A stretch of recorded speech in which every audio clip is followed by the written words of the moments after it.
All right, guys, now we're out here on the campus of Southern Nash.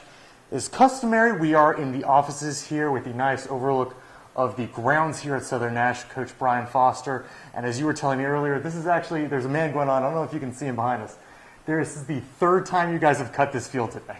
Yeah, we had a little bad luck with real mowers and rotary mowers, and got a little behind with our grass cutting, so we're trying to catch up today. Well, obviously, you guys had a great year last year, 8-4 overall. Looking to build on that this year with some great players, but one is unfortunately already out for at least half the season. Yeah, Jaquay Mitchell, running back, had some bad luck. Lacerated kidney falling on the ball during the 7-on-7 competition, so he'll be out till at least the middle of September. Well, one guy you will have back, one guy we're really excited to see him on both sides of the ball, Taj Deans. Talk a little bit about him just as a junior. Well, he has plenty of athletic ability, and he's plenty capable. It's just a matter of, if it's going to come together for him, he's going to push himself in the right direction, and I've had every indication that he will. So. Give us a little bit of an overview then over the rest of your team. This is a team that has always got a lot of numbers, but did lose a lot over last year's team, including last year's quarterback, Deion Lavender. Well, if you look back at our offense, our whole tight end to tight end's gone, our quarterback's gone, our fullback's gone. So, we're replacing a lot of kids, and then you go defensive. I think we're replacing 8 of the 11. So, we have the mentality of next man up, but that's a lot of next men. So, we just have to see what happens, and, the kids been working hard, and, hopefully that'll result in some wins. Well, that was one of the key themes last year for you guys was next man up with so many injuries. What is it? How is the culture here at Southern Nash? There's always so many guys, and them just coming next man up. How do you permeate that through the team? Well, that's getting a little old. That's true. We don't want to have to go through that again, and shouldn't have to go through that again. It's just one of those things. You expect some injuries, but at the same position repeatedly is just something that just killed us. I think we have a lot of consistency in the coaching staff and what our kids do here, and same offense, same defense. So from that standpoint, I think that helps the next man up. But we would much rather have kids healthy. So we'll talk about then some of the other guys that you're looking to come up through the ranks this year to fill in some of those spots, especially on the offensive line.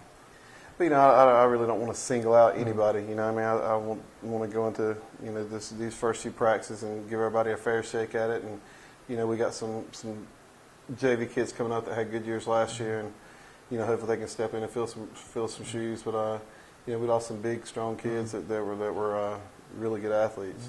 You guys do have a culture here, though. You're talking about that JV team and even in the middle school organization of these kids coming up and knowing the program, really. How big of an advantage is that for you guys? Well, I think from a standpoint of, like what we went through last year, it's a huge advantage.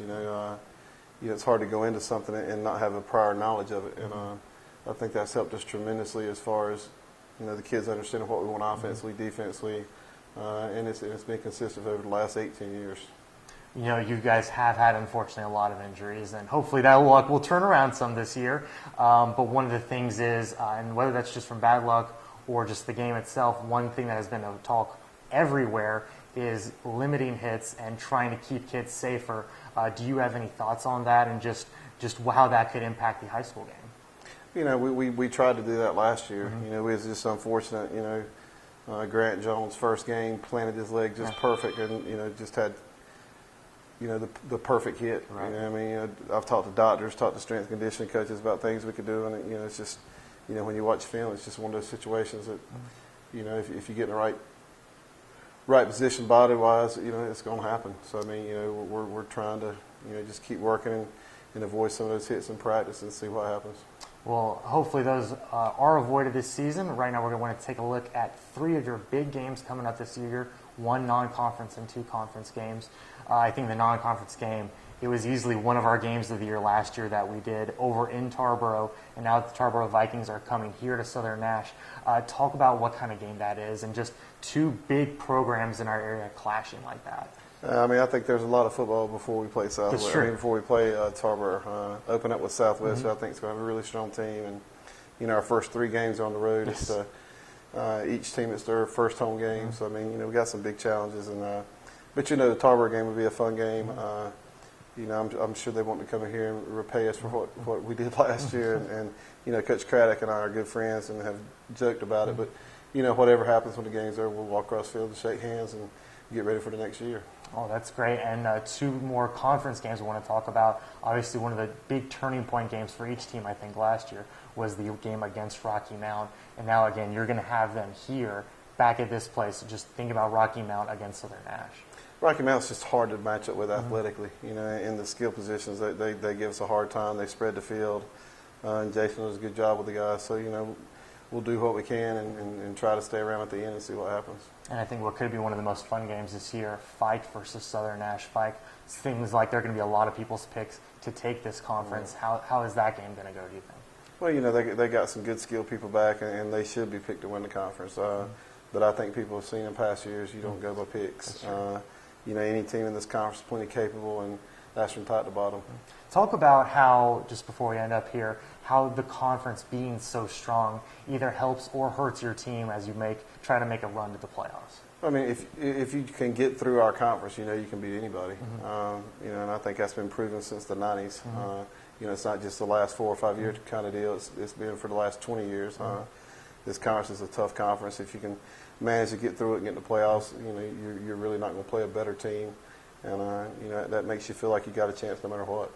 Well, as we finish up here, as you mentioned, your first game is against Southwest Edgecombe, a very tight game. We've already talked to Jonathan Cobb. He's really excited about it. Tell us a little bit about your thoughts going into game one. They got a lot of returners back and, at skill positions in line, and, we'll have our hands full for sure. All right, well, Coach Foster, best of luck this Thank you year. very much. Hopefully the injury bug does not catch you guys like it has in the past, and you guys get through this unscathed. Thank you. All right, no problem. And now we are going to kick it back to the studio.